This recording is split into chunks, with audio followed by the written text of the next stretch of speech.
Vous êtes toujours sur Tout TV Africa. Bienvenue à tous. Au Burkina Faso, chose promise, chose faite. Il y a quelques jours, le ministre de la Sécurité du pays, Mamadou Sana, promettait des preuves sur les tentatives de coup d'État dans le pays. Le premier élément de l'enquête a été publié sur la chaîne nationale ce 29 septembre 2024. Il s'agit des aveux d'Ahmed Kinda, ex-commandant des forces spéciales, alias Akochi. Cet ancien officier supérieur serait impliqué dans le vaste complot mis en place pour mettre fin au pouvoir du capitaine Ibrahim Traoré. Il a notamment révélé les préparatifs et le déroulement de leurs actions. Écoutons. Barry Abdoulaye, c'est un journaliste.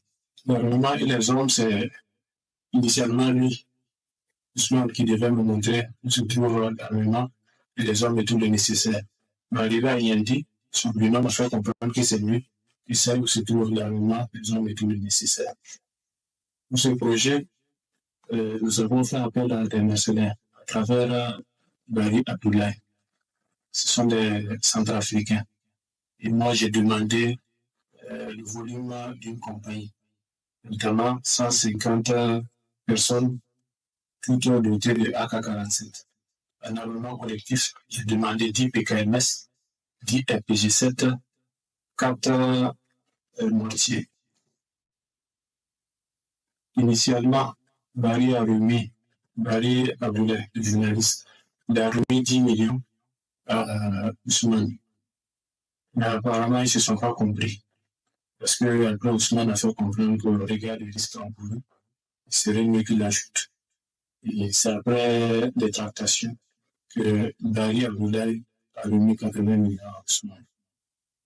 Au Nigeria, après une période de calme, la population sera de nouveau dans les rues ce 1er octobre 2024, jour de la fête d'indépendance du pays, pour une manifestation contre la vie chère. Ceci à l'appel de plusieurs organisations de la société civile. Les organisateurs dénoncent la politique économique du président Bola Tinubu et l'augmentation des prix des carburants. Ils indiquent que ce mouvement est la continuation de celui démarré au mois d'août qui a fait plusieurs morts. Ils réclament notamment une baisse des prix du carburant et des denrées alimentaires ainsi que des tarifs de l'électricité et la libération des manifestants arrêtés lors des précédentes manifestations. Les organisateurs restent déterminés à manifester malgré l'annonce du déploiement des forces de l'ordre. Ils estiment que seule une réforme sur les subventions au carburant pourrait les dissuader de manifester.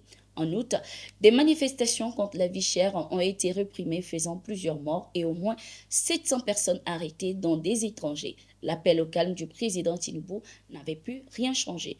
Notons que le Nigeria traverse l'une des pires crises économiques depuis des années. Ceci à la suite des réformes mises en place par le président Tinubu, arrivé au pouvoir en 2023.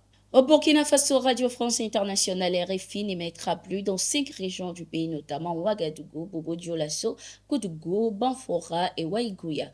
Le Conseil supérieur de la communication a décidé du retrait de 5 fréquences du média français. Cette décision intervient après la suspension de ce média depuis décembre 2022 pour manquement professionnel.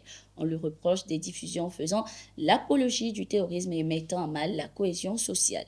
Le pays estime que ces émissions, tout en ne respectant pas les règles fondamentales du journalisme, peuvent créer la psychose au sein de la population et entraver sérieusement l'élan patriotique adopté par le pays. Le Burkina Faso, déterminé à lutter contre le terrorisme, appelle régulièrement les médias, surtout occidentaux, à l'ordre. Le gouvernement burkinabé va même plus loin en suspendant certains des médias.